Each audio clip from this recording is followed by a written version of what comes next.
ज्ञान के दीप जलाए, आशा की झिलमिल को रोशन बनाए, ऊंचे उठे और छू ले गगन को, ऊंचे उठे और छू ले गगन को, सवेरे की सरगम को जीवन में लाए, ज्ञान के दीप जलाए। सुन लो दिशाएं बुलाने लगी हैं, हवाएं नए राग गाने लगी हैं। आओ बदल दे मौसम ज़मीं के, नए कल की कल कल से पल पल सजाए, ज्ञान के दीप जलाए। सभी को नमस्ते। हरिहर 10 वर्षीय ऑनलाइन कार्यक्रम के सुबह के सत्र में सभी का स्वागत है। पूज्य बाबा जी को स्मरण करते हुए आज के सत्र की हम शुरुआत करेंगे। योगेश भैया जी के प्रति बहुत बहुत कृतज्ञता। मध्यस्थ दर्शन सहअस्तित्ववाद आधारित किशोरवयीन व्यक्तित्व विकास शिविर के आयोजन में गतिविधि की प्रस्तुति के लिए आज के सुबह के सत्र में हमारे साथ जुड़ी है ललिता दीदी कन्नड़ से। दीदी आपका बहुत बहुत स्वागत है। नमस्ते दीदी। नमस्ते। आवाज आ रही है दीदी? बिल्कुल सही से अच्छे से आ रही है दीदी। कृपया आप अपनी प्रस्तुति रख सकते हैं। ठीक है। सभी को नमस्ते। सर्वप्रथम बाबा जी के प्रति कृतज्ञता ज्ञापित करती हूँ और बाबा जी को सादर नमन। उसी के साथ साथ योगेश भैया जी को भी प्रति कृतज्ञता व्यक्त करती हूँ। इस ग्रीष्मकालीन किशोर वयीन व्यक्तित्व विकास शिविर में हम पूरे परिवार के साथ सहभागी हुए थे। मैंने शिविर में प्रोजेक्ट, CMS क्लास, आउटिंग इसमें भागीदारी की। जैसे प्रोजेक्ट वर्क में विषय था ग्रीष्मकालीन शिविर में मिलने वाले शाकाहारी खाने से मिलने वाले पोषक तत्वों का अध्ययन। इसमें 2 भाग किए गए। जैसे एक शिविर में मिलने वाले शाकाहारी खाने से प्राप्त होने वाले पोषक तत्व कौन से हैं, यह कल हमें जया दीदी ने बताया ही था। और दूसरा था भारतीय पारंपरिक व्यंजन जैसे बाजरा, बाजरे की खरोड़ी, सत्तू का आटा, इनमें से मिलने वाले पोषक तत्वों का अभ्यास यह किया। उसमें प्रोजेक्ट में 9 बेटा जी हमारे साथ थे, मेरे साथ थे। प्रोजेक्ट कार्य में कुल 13 स्टेप थे, जैसे AIIMS and objective, data collection, analysis of data, इसी तरह सभी बच्चों ने अलग अलग भूमिका निभाई प्रोजेक्ट करते समय कार्य में, और आसानी से प्रोजेक्ट पूरा हुआ। जैसे प्रोजेक्ट में प्रैक्टिकल एक्टिविटी करते समय बच्चे को ध्यान देना, सीखना, समझना, श्रम कर पा रहे हैं क्या नहीं, वह इत्यादि बातें होती गई।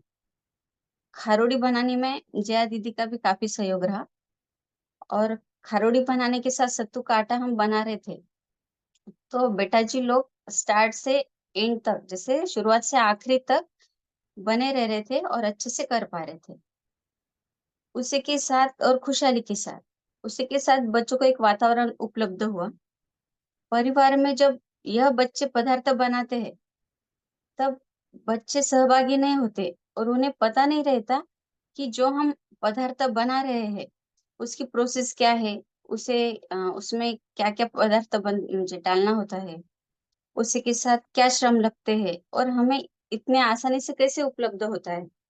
पर यहाँ पर एक उनको वातावरण उपलब्ध हुआ प्रोजेक्ट के द्वारा और किस तरह प्रोसेस है, कैसे श्रम लगते हैं और यह समय भी कितना लगता है यह देख पाए और बच्चों के साथ मिलकर प्रोजेक्ट में सीख कर समझ कर किया।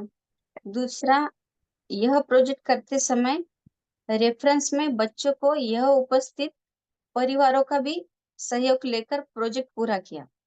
जैसे गूगल ने इंटरनेट का सपोर्ट नहीं लिया, न लेते हुए कि परिवारों के साथ सदस्यों के साथ आपस में बातचीत करते हुए किस तरह बनाया जाए, क्या-क्या होता है उसमें, कौन से पोषक तत्व मिलते हैं, यह भी बातचीत करती रही। उनका संवाद बढ़ा और एक व्यवहार हो पाया। और उसी के साथ फिर एक सीएमएस क्लास में भी थी मैं, चेतना विकास मूल्य शिक्षा में क्लास में मैं और मंजूषा दीदी जी थे। हम दोनों ने मिलकर क्लास ली, तो इसमें मानव संबंध और परिवार व्यवस्था इन 2 लेसन पर इस पर बच्चों के साथ चर्चा हुई और संवाद हुआ। मानव संबंध, परिवार व्यवस्था को जब हम पढ़ रहे थे, तो बच्चों को मानव संबंध, परिवार व्यवस्था का परिचय और उनको महत्व स्पष्ट कराया गया और उनके भी प्रश्न धीरे-धीरे समझ पा रहे थे वो। धीरे-धीरे ध्यान जा रहा था कि भई हम घर में परिवार के साथ किस तरह रहते हैं, हमारी किस तरह अपेक्षाएँ हैं और ये होती ही है, स्वाभाविक है। इसी के साथ-साथ फिर वो देख पा रहे थे, कनेक्ट कर पा रहे थे थोड़ा-थोड़ा और कुछ-कुछ क्वेश्चन भी प्रश्न आ रहे थे, तो अच्छे से रहा यह। उसी के साथ आउटिंग में हम शेगांव गए थे, मेळघाट गए थे बच्चों के साथ और खुशहाली भरा रहा जाना। आउटिंग में बच्चे निरीक्षण करते हुए, एक-दूसरे का सहयोग करते हुए, सहभागी होते हुए अच्छे से कर पाए और शेगांव संस्थान में सेवा का क्या महत्व है, सेवा का महत्व को समझने का प्रयास किया बच्चों ने। वहाँ उन्होंने अम, जो सेवाकारी थे, वालों के साथ संवाद किया, प्रश्न पूछे, आप किस तरह करते हो, क्या-क्या है, जो भी उन्हें लगा, वो अच्छे से बातचीत हो पाई। इसी तरह जैसे मुझ में यह ध्यान जाता है कि 15 दिनों में मैं मेरा बताऊँ तो उत्साह है, सेवा है, श्रम, प्रवृत्ति परिमार्जन, विचार अभ्यास, व्यवहार अभ्यास, उत्सव, शिक्षा, स्वास्थ्य इनकी विभिन्न कोणों से देखने का और समझने का अवसर मिला। और यह ग्रीष्मकालीन शिविर में एक ऐसा अवसर उपलब्ध होता है तो हमारी भी ज़िम्मेदारी हम कुछ लेते हैं, तो हमारा भी ध्यान जाता है कि हम किस तरह भागीदारी कर पा रहे हैं, नहीं कर पा रहे जो भी, तो बहुत अच्छे से रहा और मुझे यहाँ बोलने का अवसर मिला, तो काफ़ी अच्छा सभी को धन्यवाद और योगेश भैया जी को बहुत-बहुत धन्यवाद, आयोजनकर्ताओं को और सभी भाई-बहनों को बहुत-बहुत धन्यवाद। नमस्ते। धन्यवाद दीदी, बहुत बढ़िया। यदि परिवार में सही कार्यक्रम का आयोजन हम कर पाएँ, तो परिवार में बच्चों के साथ हम खुशहाली से रह सकते हैं। सिर्फ बच्चों के साथ ही नहीं, परिवार में तीनों पीढ़ी के साथ हम खुशहाली पूर्वक रह सकते हैं। यही दीदी ने हमें समझाने का प्रयास किया। दीदी बहुत-बहुत धन्यवाद। जी भैया। एक तो मेरा प्रश्न था लोक न्याय क्या है? लोक न्याय।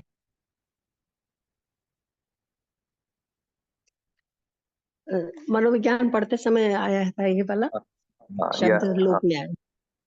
जी तो वही समझना चाह रही थी लोक न्याय क्या है? जी लोक न्याय या लोक का अर्थ जो मुझे स्पष्ट होता है वो है कि हम मानवकृत व्यवस्थाएं, उसे हम लोक कहेंगे। जी अब मानवकृत व्यवस्थाओं में दो भाग आता है, एक है प्राकृतिक व्यवस्था और दूसरा है मानवकृत व्यवस्था। जी तो प्राकृतिक व्यवस्था में नियम, नियंत्रण, संतुलन। जी प्राकृतिक व्यवस्थाओं में संबंध की पहचान और संबंध का निर्वाह, जी ये प्राकृतिक व्यवस्था में अपने आप होता है। जी मानवकृत व्यवस्था में जानकर मानकर होता है। तो लोक, लोक को जानना यानी मानवकृत व्यवस्थाओं को जानना, मानना, पहचानना, निर्वाह करना और मानवकृत व्यवस्था बनाए रखना। तो मानवकृत व्यवस्था ये लोक हो गया। इस लोक से लौकिक, और इस लौकिक होने में हमारी ऐषणाएं। तो जैसे उत्प्रेषणा, वित्तेषणा और लोकेषणा, इन ऐषणाओं को हम पहचानते हैं तब हमें कुछ व्यवहारिक बिंदु समझ में आते हैं। जैसे मानव का जन्म परिवार में होता है,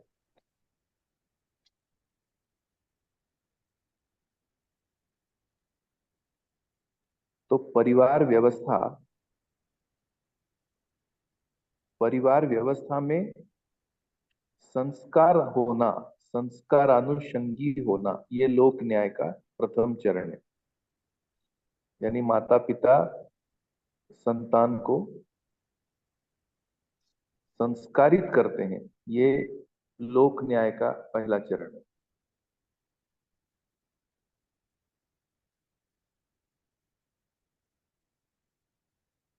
स्पष्ट हो रहा है? दूसरा, जी आसपास पड़ोसी, एक परिवार अकेले नहीं रहता, पड़ोसी रहते। तो वैसे ही दूसरे परिवार की संतान, तीसरे परिवार की संतान, अगर अपन ऐसे 10 परिवार अगर अपन सोचते, तो 10 परिवारों में फिर शिक्षा संस्कार यानी मिल करके एक शिक्षा संस्कार की व्यवस्था होती है। तो उसे हम शिक्षा संस्कार व्यवस्था कहते हैं। ये लोक न्याय। उसी के साथ स्वास्थ्य संयम आयाम, उत्पादन कार्य, विनिमय कोष और न्याय सुरक्षा। अब इसमें होता क्या है लोक न्याय में? तो लोक न्याय में दो प्रकार की स्थितियां दिखती हैं, यानी रास्ता बनता है। दो दो प्रकार की स्थितियां, एक को कहते हैं मानवाकांक्षा और दूसरा है लोकाकांक्षा। यानी लोक न्याय में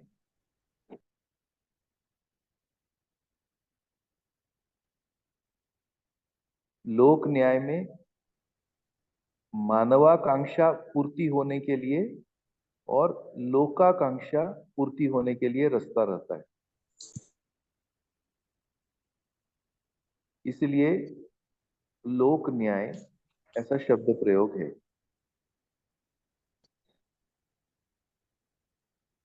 तो मानवाकांक्षा, जनाकांक्षा या लोकाकांक्षा, इतना यदि हमारा अध्ययन रहता है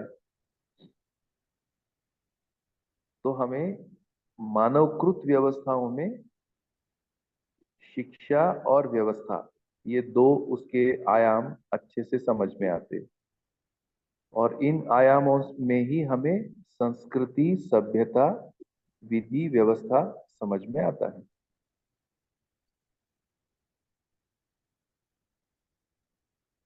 तो जैसे परिवार में हम अपने संतान की केयर करते हैं, वैसे ही दूसरे परिवार के संतान के बारे में सोचना, ऐसे ही 10 परिवार की संतान कैसे आगे बढ़े इसके बारे में सोचना, उस पर काम करना, ये लोक न्याय हुआ। ऐसे ही 100 परिवार के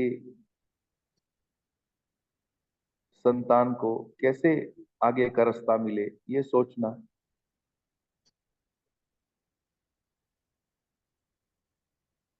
और इस प्रकार से धीरे धीरे विश्व की संतान आगे पीढ़ी के लिए कैसा रास्ता मिले, ये लोक न्याय है। और अगर हम समीक्षा के रूप में देखें तो लोक न्याय के अभाव में कुंठाएं पनपती हैं, अकेलापन झलकता है,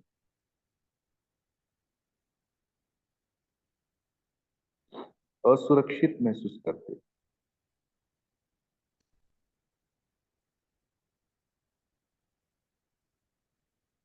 तो मानवाकांक्षा है समाधान को पाना,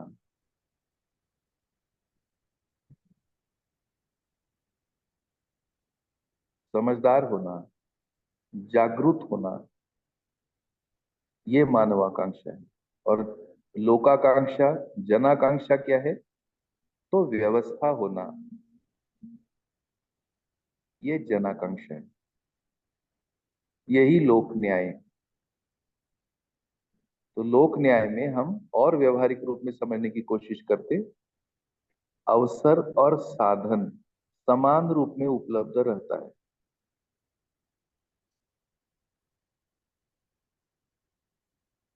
किस चीज के लिए? जनाकांक्षा किस चीज के लिए? तो जनाकांक्षा में प्रत्येक मानव को जागरूक होने के लिए समान अवसर और साधन बना रहे, ये जनाकांक्षा है।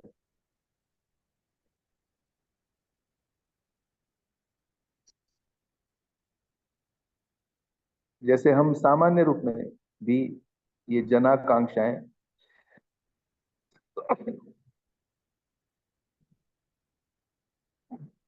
झलकती हैं, उसको अपन कैसे देखते हैं? अर्थात ये झलकने के लिए भी प्रवृत्ति चाहिए, तब झलकता है। जैसे सभी को शिक्षा मिले, सभी समझदार हो,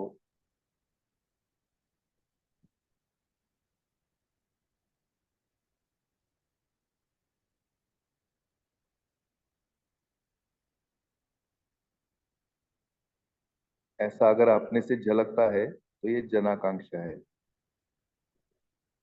सभी को शिक्षा मिले, सभी को स्वास्थ्य मिले, ये जनाकांक्षा है।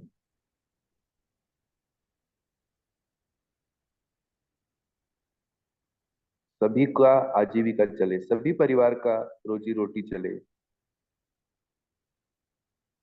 ये जनाकांक्षा है।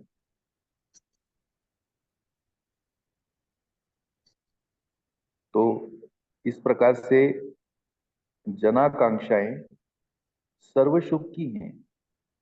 तो ऐसा सर्वसुख होने के लिए प्रत्येक मानव को समझना ही होगा।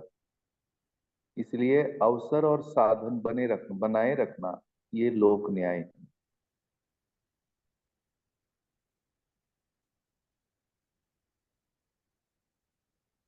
इतना समझ में आता है, ठीक है? ये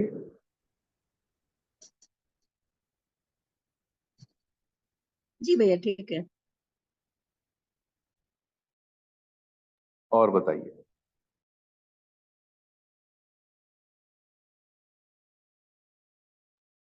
हाँ, एक और मेरा प्रश्न था भैया, जैसे श्रेष्ठता की पहचान है ना? तो जैसे सम्मान, गौरव और श्रद्धा, तीनों में श्रेष्ठता की पहचान तो होती है ना? तो इसको जैसे मैं समझने गई, जैसे तो श्रेष्ठता का सम्मान करना, मतलब ये सम्मान वाली बात हुई, है ना, मन के लेवल पे। फिर वृत्ति के लेवल पे है जैसे, तो उसमें उनके अनुरूप होने का उत्साह, ऐसा समझ पाई मैं। श्रद्धा में वही, जब संकल्प सहित हो जाता है गति उनके अनुरूप होने में, तो ये चित्त में श्रद्धा वाली बात हुई, ऐसा समझ पाई। तो क्या मैं ये ठीक है? हाँ, ये ठीक है। इसमें जो हम गहराई, भावों की गहराई हमारी हो जाती है, वैसे वैसे इनको, इन मूल्यों को समझना होगा। तो जैसे गुणात्मक परिवर्तन के लिए संकल्प सहित गति होना, तो इसका मतलब हो गया कि चित्त में गुणात्मक परिवर्तन, इसका स्वरूप स्वीकार हो गया, यानी हमको हमारा प्रयोजन स्वीकार हो गया। ऐसी स्थिति में जो भाव है वो श्रद्धा भाव है। अब ये श्रद्धा भाव वृत्ति में एब्सॉर्ब हो जाता है, यानी वृत्ति प्रभावित हो जाती है। तो विकसित की पहचान और उनके अनुरूप होने में उत्साह, यानी गहराई को पकड़ते हैं। अब ऐसी श्रेष्ठता से प्रभावित मन रहता है, इसलिए संबंधों में सम्मान का भाव से मन प्रभावित रहता है।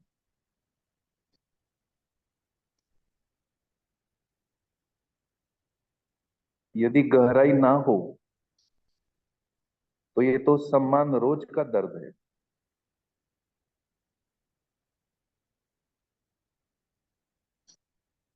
ये जो माइंडसेट में तनातनी चलता है,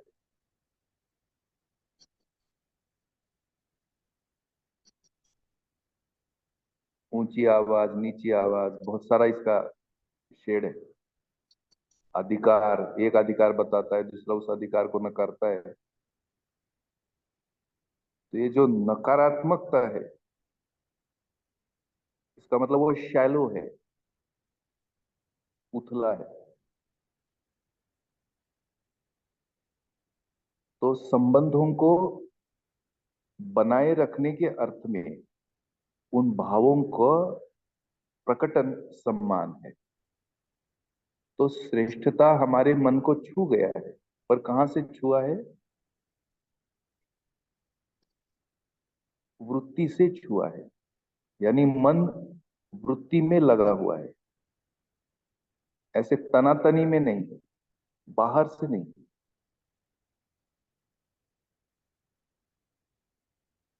मन वृत्ति में लगा हुआ है, वो फोकस है, वो कंसंट्रेशन है। वृत्ति चित्त में फोकस है, प्रयोजन को लेकर संकल्प सहित गति है। गुणात्मक परिवर्तन पक्का हो गया, यही है। गुणात्मक परिवर्तन ही संकल्प है। ऐसा वृत्ति चित्त में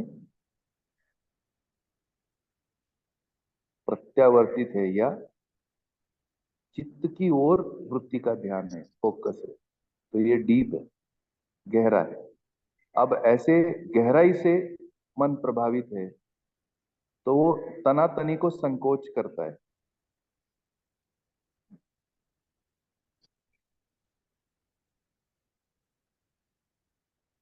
इस तरह से तो भावों की अंतर्यामी स्थिति आचरण से प्रकट रहती है। इसे हम आचरण कहेंगे।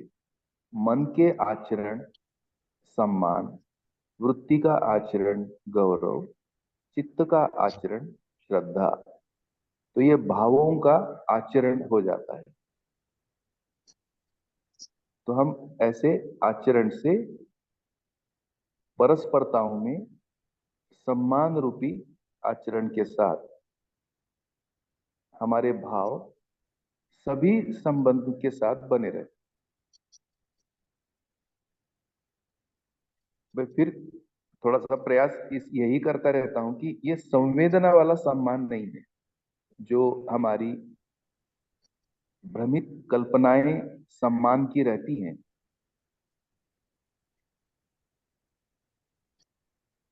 उसको नहीं, जितना हम अपने पर काम करने में सफल हो जाते, जितना हम अपनी प्रवृत्तियों को घिसते हैं, मांझते हैं अनुभवगामी विधि में, उसमें जो जीवन की क्षमताएं, पात्रताएं विकसित होती हैं। इसलिए अभी हम जीवन मूल्य की चर्चा में हैं, अब अंतिम चरण अपना चल रहा है कि जीवन मूल्य सहज, जीवन के भाव सहज,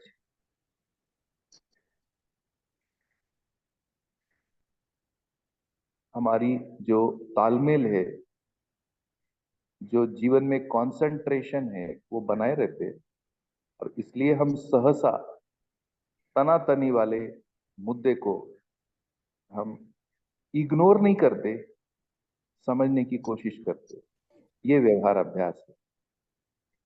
इसलिए व्यवहार अभ्यास होने के अर्थ में मन में सम्मान भाव आवश्यक है। तो भाव अर्थात मूल्य ये समझते हैं और वैसे हमारे आचरण को हम तैयार करते हैं। तो आप जो चर्चा कर रही है बेसिकली आचरण की चर्चा है।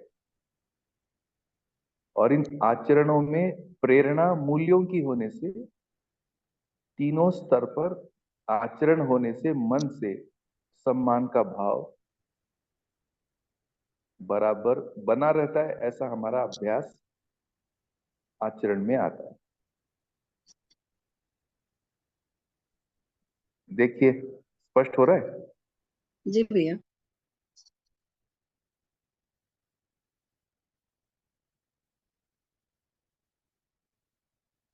भैया कुछ कह रहे, चंद्रशेखर भैया।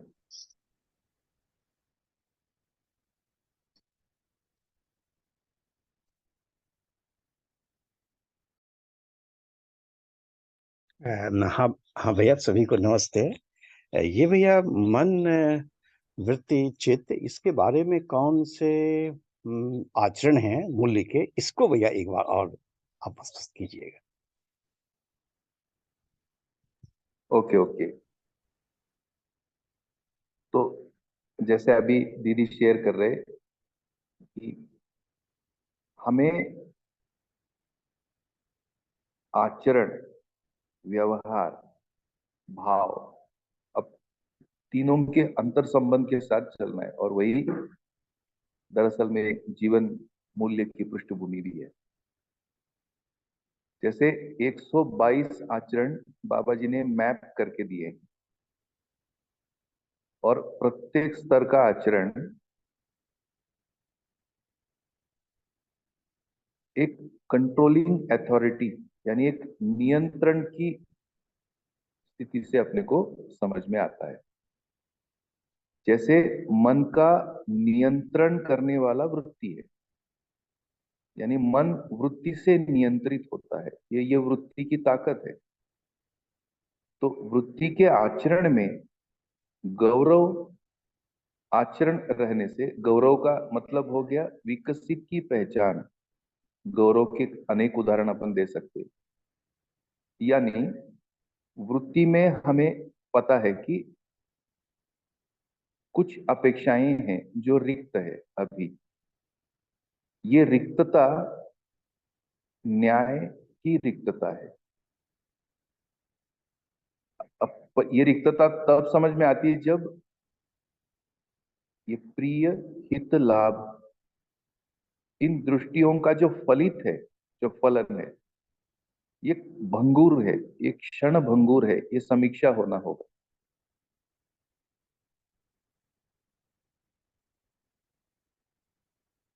क्योंकि अगर ऐसा ही मन का अभ्यास है तो वो वृत्ति तक मन आता ही नहीं।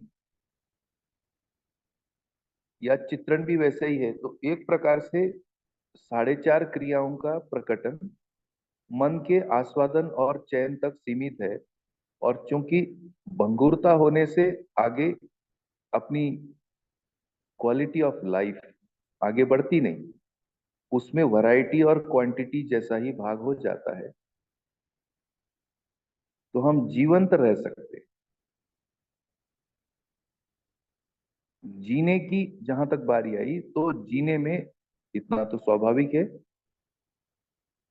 गहराई लगता है, ऊंचाई भी लगता है, चाहे जिससे समझ में आता हो। तो गहराई का मतलब है कि कंट्रोल यानी नियंत्रण। ये नियंत्रण को हमको, हमारा रिक्तता समझ में आती है कि ये नियंत्रित कैसे हो। तो नियंत्रण में समझ में आया कि न्याय की अपेक्षा है।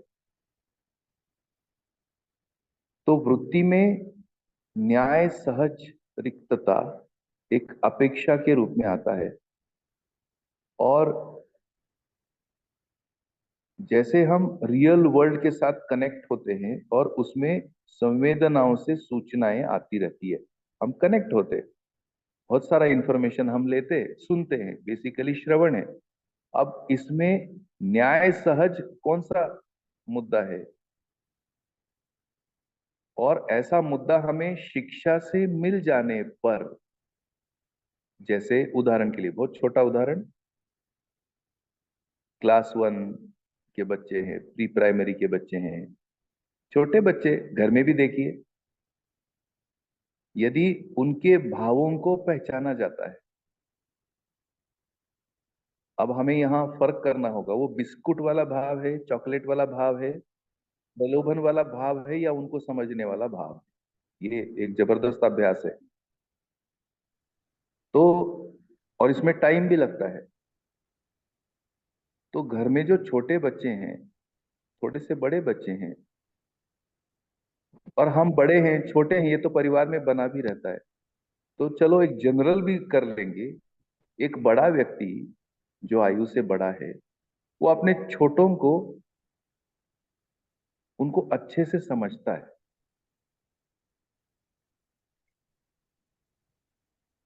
और उनको कनेक्ट करने की कोशिश करता है।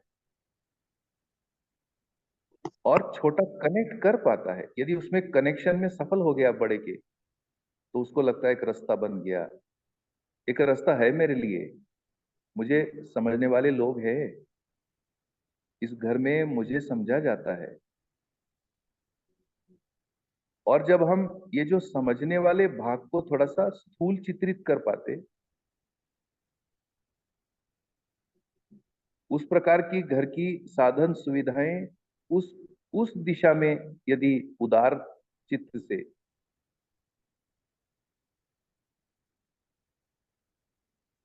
जैसे इन भावों की सच्चाई यानी न्याय को, यानी समझदार होने के लिए पैसा खर्च करते,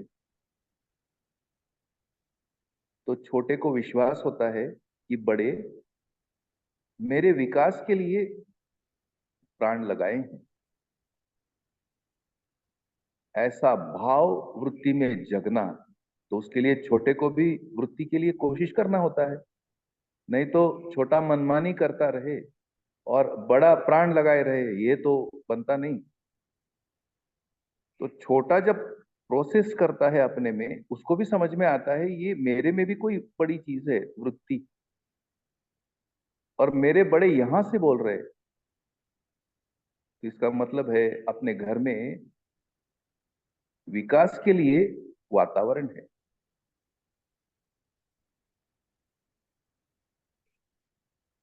ऐसे वातावरण को जब बच्चा पहचानता है, छोटा पहचानता है, उसमें ये भाव जगता है, गौरव, हमारे परिवार में ये रास्ता है।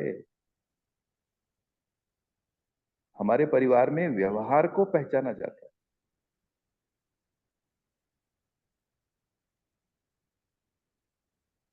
सेवा को पहचाना जाता है, सुविधाओं को नहीं। ये छोटे को भी वृत्ति तक जाना होगा, उसी का नाम है चेतना विकास मूल्य शिक्षा।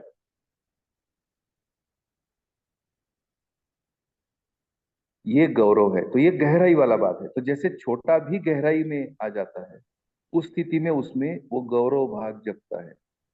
विकसित की पहचान उनके अनुरूप होने में, यानी बड़े जैसे हैं उनके अनुरूप होने में उत्साह दिखता है। पर छोटे को भी मेहनत है और बड़े वो मेहनत करवाते हैं। अब ऐसा है कि ये मेहनत, आप मैं तो कहूँ, मेहनत हमारे शरीर यात्रा में सफल हो, उसके बाद में सफल हो, क्या अड़चन है, क्या आपत्ति है? तो ये जो गहराइयां हैं, और ये चित्त में पहुंच जाता है प्रयोजन के रूप में। तो छोटा भी मेहनत करता है चित्त तक जाने के लिए, बड़ा चित्त से ऊपर जाने की कोशिश करता है बोध में और अनुभव में। इस प्रकार से ये जो गहराई है, ये जो विकास के चरण हैं, इन चरणों के आधार पर वृत्ति का आचरण और चित्त का आचरण, जिसे हम कहते हैं ना इंग्लिश में यस, गुणात्मक परिवर्तन होना ही मेरी जिंदगी का प्रयोजन है। यस, यही है, यही विकल्प है, ये चित्त का आचरण है। इस प्रकार परिवार में शिक्षा, विद्यालय में शिक्षा, समाज में शिक्षा, इस प्रकार का अगर शिक्षा का त्रिसूत्री बंधता है तो भैया एक रास्ता दिखता है।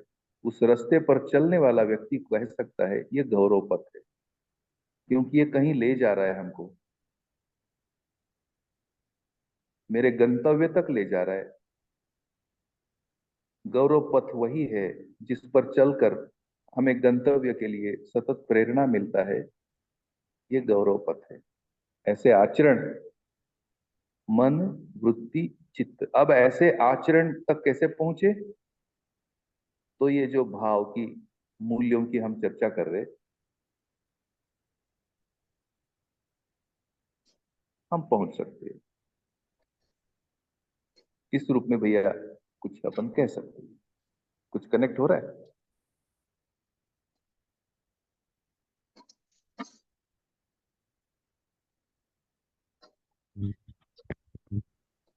या हाँ बिल्कुल। ये भैया जैसे इस तरह गहराई में जो है ये ध्यान जो है ये नहीं गया था। और निश्चित है कि जो अभी आपने बताया है कि गहराई में इन मूल्यों को किस तरह से देखा जाए और उसके आधार पर जिया जाए, इस ओर ध्यान दिलाने के लिए आभार भैया। हाँ, जी जी भैया। तो इस प्रकार से गौरव, तो ये वृत्ति का आचरण, यानी वृत्ति मन पर, अब वृत्ति का प्रभाव आ गया मन पर, और मन सहज रूप में, मन की आकांक्षा भी यही है कि उसको समर्थन चाहिए हमारे मन को। तो वो समर्थन पाकर मन संतुलित रहता है। वृत्ति चित्त से प्रभावित होकर,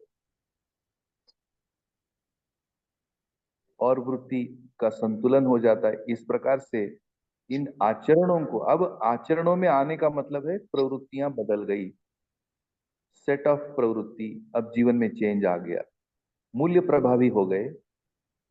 अब ऐसे मूल्य निरंतर होने के लिए हमारे आचरण, अभ्यास शुरू होते हैं। इसलिए हम आप सभी को परिवार में काम करते समय,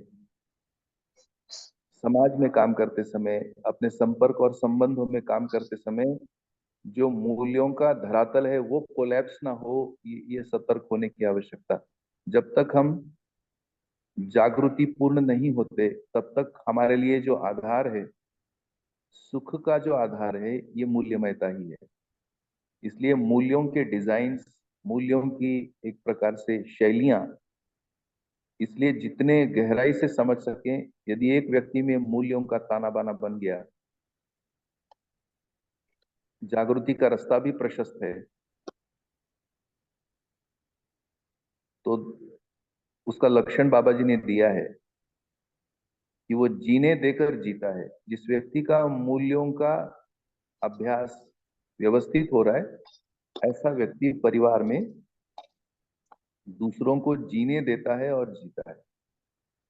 ये जीने देने और जीने में हमको पूरा मूल्यों का ही आधार काम आता है, और कोई आधार काम आता नहीं। और इसी के साथ जुड़ा हुआ है हमारी चेतनाओं का विकास। तो हम अगले प्रश्न की ओर बढ़ते हैं दीदी के। हाँ भैया। भैया ये जैसे परिवार का उद्देश्य और लक्ष्य क्या है? समाधान समृद्धि, ऐसे समझ सकते हैं क्या? हाँ दीदी। है ना? जी। दूसरा एक और बात है, न्याय का लोकव्यापीकरण का अर्थ क्या है? यही है कि न्याय प्रदायी क्षमता प्रत्येक मानव में स्थापित हो। तो जी यही दीदी, वीरता है। यही यही यही है। वीरता यस, यही वीरता है ना? और यही न्याय है। हाँ, दिलाना और न्याय उपलब्ध कराना है। राइट, सही बात है, ठीक कह रहे हैं, बिल्कुल ठीक है। फिर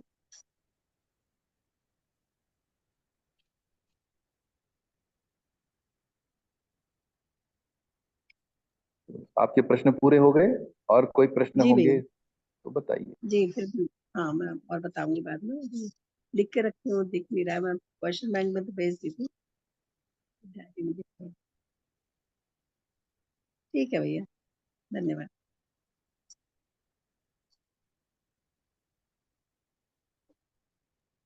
देखिए वैशाली दीदी, हो गए पूरे प्रश्न? अ, हाँ भैया जी, एक प्रश्न मेरा भी था। जी। भैया, परिवार में संबंधों के साथ हम जब व्यवहार करते हैं या बाहर समाज में, तो इन दोनों जगह पे एक व्यक्ति का दोहरापन सा दिखता है। तो वो दोहरापन ना रह पाए, इसलिए हम क्या कर सकते हैं? हाँ, अब इसको अपन, मुझे लगता है कि अच्छे से स्पष्ट करना होगा कि ये आप किसी व्यक्ति के दोहरेपन की बात करते हैं या अपने? पहले तो अपने ही। अपने दोहरेपन पर काम करना आसान है, क्योंकि किसी का दोहरापन यदि देखने जाएंगे तो ये सापेक्षता में फंसेगा। तो इसलिए मुझे लग रहा है हम अपने दोहरेपन पर अच्छे से बात कर पाते। बेसिकली मुझे लगता है कि दोहरापन ये प्रवृत्तियों से हम समझने की कोशिश करेंगे। तो एक दोहरापन है जो वाला है, चतुराई वाला है, जिसे स्वार्थी कहते हैं। तो ये कैसे कि अपना प्रिय बना रहे, उसके लिए हम दोहरापन दिखाते, अपना हित बना रहे और अपना लाभ बना रहे। मतलब कोई व्यक्ति अपने नुकसान पर कॉम्प्रोमाइज नहीं करता, फिर उसके लिए दूसरे को मीठा बोलना पड़े। ये एक चतुराइयां आती हैं। इसमें दो प्रकार का डिजाइन है। जो दूसरा प्रकार है शायद उसको मैं दोहरापन नहीं कहूंगा, लेकिन जो पहले प्रकार का डिजाइन है वो दोहरापन है। यानी अपने प्रिय हित लाभ को प्रोटेक्ट करता है, क्योंकि उसमें जबरदस्त सुख का ये ले अभ्यास है। लो। तो उसको अपन प्रोटेक्ट करने के लिए बहाने बनाते, टेक्निक देखते, और संबंधियों के साथ छल छल भी करते, जो कुछ करना होगा कि हमारा प्रिय हित लाभ बराबर बना रहे। और रोज उसके लिए गणित चलते, एक डिजाइन में अपन ट्रैप हो गए। अच्छा, अपने को लगता है कि किसी को दिखता नहीं, लेकिन ये बराबर दिखता है।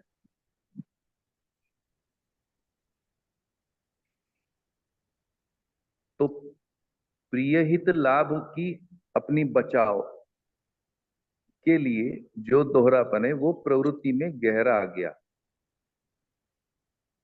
उसका ही रोग है। गुस्सा इसलिए आता है, जैसे अपने सुख में किसी ने खलन डाला, भले अपना क्यों ना हो, पति पत्नी भाई बहन कुछ नहीं, उसमें किसी ने वो डाला खलन, मतलब उसको झेलना पड़ता है, गुस्सा आता है।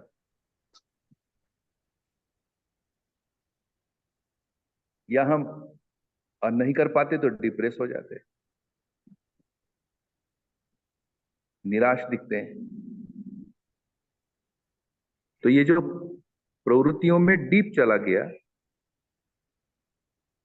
तो उसको एक तो इन प्रवृत्तियों को परिमार्जित करने की बात, और इसीलिए जैसा मुझे ऐसा ऐसा महसूस होता है कि हमें इन रोगों की यदि पहचान हो जाए तो हम परार्थ प्रवृत्ति को स्वीकारते हैं, यानी अपनी सुख सुविधाओं को अन्यों के लिए प्रस्तुत करना है। तो ये सारांश स्टेटमेंट। इसलिए जो मानव मूल्यों के रूप में, स्थापित मूल्यों के रूप में, शिष्ट मूल्यों के रूप में, वस्तु मूल्यों के रूप में हम अपनी कॉन्सेप्ट्स को बार बार चेक करते हैं, और ये जो विकार हमारे में आ गया उससे निकलने के लिए प्रयास करते। तो होता क्या है, अपनी प्रियहित लाभ को हम फिर लात मारना सीखते हैं। अक्षरशः शब्द तो मैं यही प्रयोग करूंगा, उसको हम लात मारना सीखते हैं। यानी मैं और कड़ा भाषा करूं तो हम मन को झापड़ मारना भी सीखते हैं। मन को कहते हैं भाग, ये नहीं है। तो क्या है, वृत्ति है, वृत्ति में जो न्याय है वही चाहिए।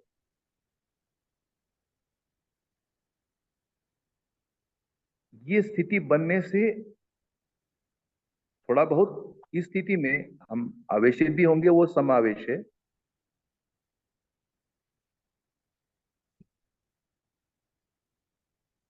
थोड़ा बहुत इस स्थिति में हम आदर्शवादी भी होंगे, क्योंकि अभी सहअस्तित्ववाद पूरा उतरा नहीं है, वो भी चलेगा।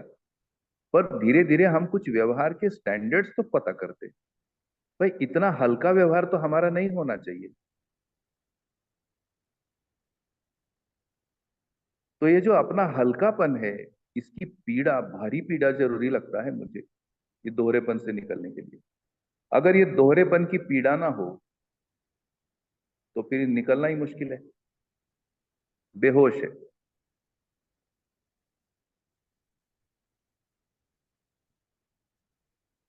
इसलिए भावों की शिक्षा, व्यवहार की शिक्षा, चेतना विकास की शिक्षा अवश्यंभावी है, कि मैं अपने हल्केपन को कैसे पहचानूं।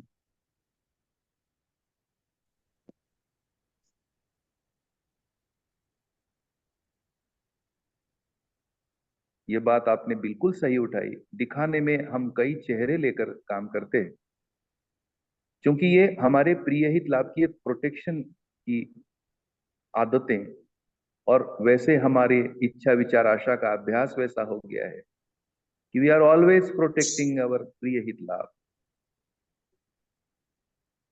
तो हमको स्वधन पर भरोसा नहीं,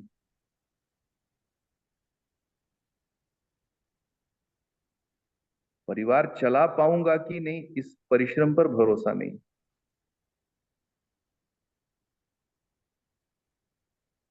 मुख्य मुद्दा तो यही है, जो भय बैठ गया।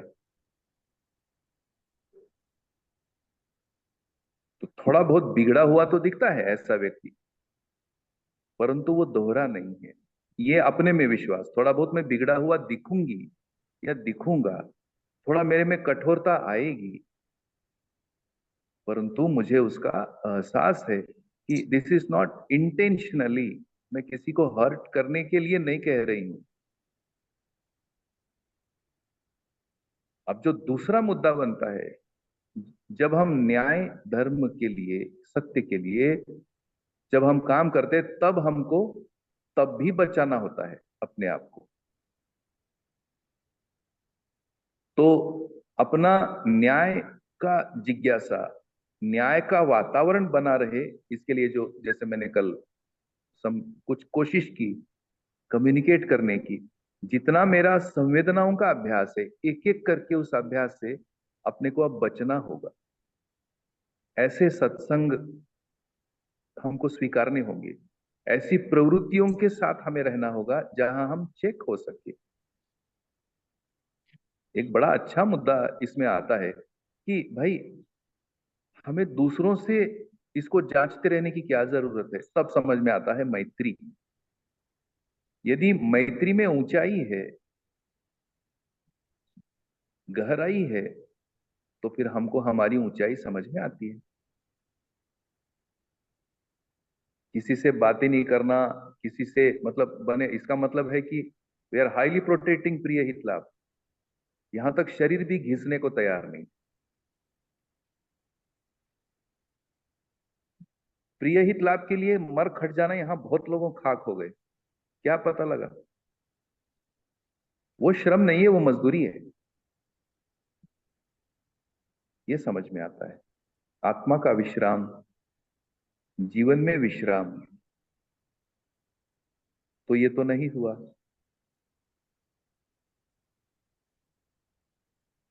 ये सूक्ष्मताओं से जब हम काम करते हैं, तब हमें अपने आप को बचाना भी होता है। तो वो दोहरापन अपने में नहीं है। न्याय सहज वातावरण बनाए रखने के लिए हमें ऐसा सत्संग, ऐसी मैत्री, ऐसा वातावरण चाहिए जहां हम ऊंचाइयों की सीढ़ी को पहचान सके। तो जो प्रथम उत्तर है, पहले वो कि हम अपने कंफर्ट जोन को, विशेष करके शरीर को बांध के रखने की जरूरत है, कस के। नहीं तो ये किरकिर पीर चलता ही रहता है। आज पेट दर्द है, कल कुछ है, कल कुछ सिर दर्द है, जैसे छोटे बच्चे बहाना बनाते। एक तो ये हित वाला बहाना है, दूसरा प्रिय वाला बहाना है, वैसी सब्जी नहीं मिलेगी, वैसा खाना नहीं मिलेगा, फलाना ढिमकाना क्या नहीं रहता। घर है कि भोगशाला है, और लाभ वाला पैसा नहीं मिलेगा।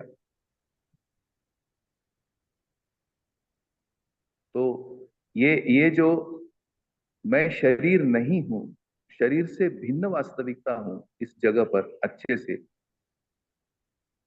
अब ऐसे स्थिति में जो न्याय का वातावरण है, उसके लिए मात्र इस प्रकार का सत्संग, प्रत्यक्ष व्यवहार अभ्यास कार्यक्रम, इसमें साहस यदि हम करेंगे तो हमको हमारे व्यवहार में, जो व्यवहार के अंदर जो खलबली है, मैं सोचता हूं वो सुखद है, वो होना है।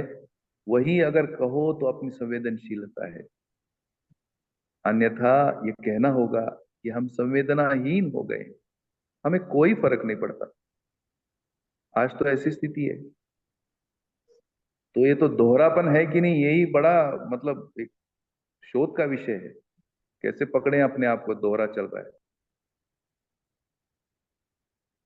तब जब हम अपने आप को प्रोटेक्ट कर पाते हैं न्याय के लिए, न्याय समझने के लिए, तब दीदी भीतर के प्रश्न निकल आते हैं। यदि आप और गंभीरता से करना चाहते हैं तो रोज कितने प्रश्न आपके मन में आते हैं, उसको अपन लोग समझने का प्रयास करते हैं।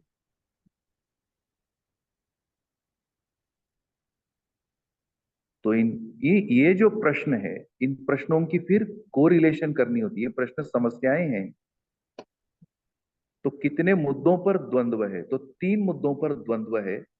इन द्वंद्वों से फिर ये दोहरापन नहीं है। इन द्वंद्वों से हम गुजर रहे तो दोहरा व्यक्तित्व को लक्ष्य एक और कार्यक्रम एक, यानी हमारा लक्ष्य एक है और हम कार्यक्रम दूसरे कर रहे हैं। नाउ दैट इज दोहरापन। हमारा लक्ष्य एक और कार्यक्रम एक, इसमें द्वंद्व है। तो दोहरा होना और द्वंद्व में आना, दोनों में अंतर है। इसमें मुझे लगता है हमको कंफ्यूजन नहीं होना। द्वंद्व है, 3 प्रकार के द्वंद्व है आदमी के मन में जो पहचाने गए हैं। एक है न्याय क्या है, अन्याय क्या है। ये द्वंद्व है।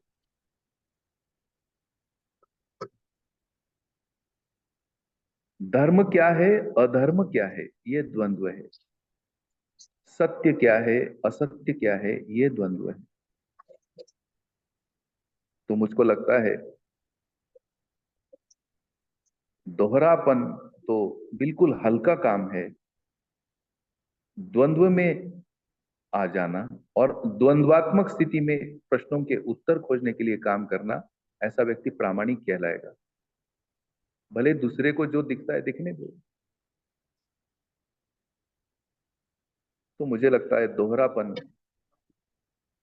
स्पष्ट रूप में प्रियहित लाभात्मक प्रवृत्तियों को बचाने के अर्थ में जो छल छलावा करते, अपने साथ धोखा करते, अपनी ईमानदारी से नहीं रहते, तो वो तो द्वंद्व है। तो ये तो दोहरापन है। जहां लक्ष्य स्पष्ट हो गया और लक्ष्य के अर्थ में मैं जैसी हूं, मैं जैसा हूं, मेरी प्रवृत्तियां जैसी है, उसको परिमार्जित करना है, इस निष्ठा के साथ हम काम करते हैं, तो ये तो द्वंद्व कहलाएगा। और धीरे धीरे यही समस्या है, और इसी समस्या के समाधान के लिए अपन काम करते हैं। तो मुझको लगता है बिना हर्ट हुए या किए ये दोहरेपन से अपन निकलकर लक्ष्य और कार्यक्रम में साम्यता के साथ सोचना, बोलना, करना, 24 घंटा फिर यही चलता है। यही एकाग्रता है और यही आगे चल करके ध्यान बनता है। तो जिस व्यक्ति की प्रिय हित लाभ में जितनी डीप उसका विकार है, उतना दोहरापन रहेगा। और उसको पहचानना हर एक व्यक्ति का काम है। अपन अपने में ही काम करते, लक्ष्य और कार्यक्रम में जितने हम तालमेल हार्मनी के साथ रहेंगे, उतना ही हमारा दोहरापन निकलेगा और जिज्ञासाएं बलवती होंगी। क्या ये कुछ स्पष्टीकरण पहुंच पा रहा है? बिल्कुल भैया जी, बहुत बढ़िया से। थैंक यू, धन्यवाद।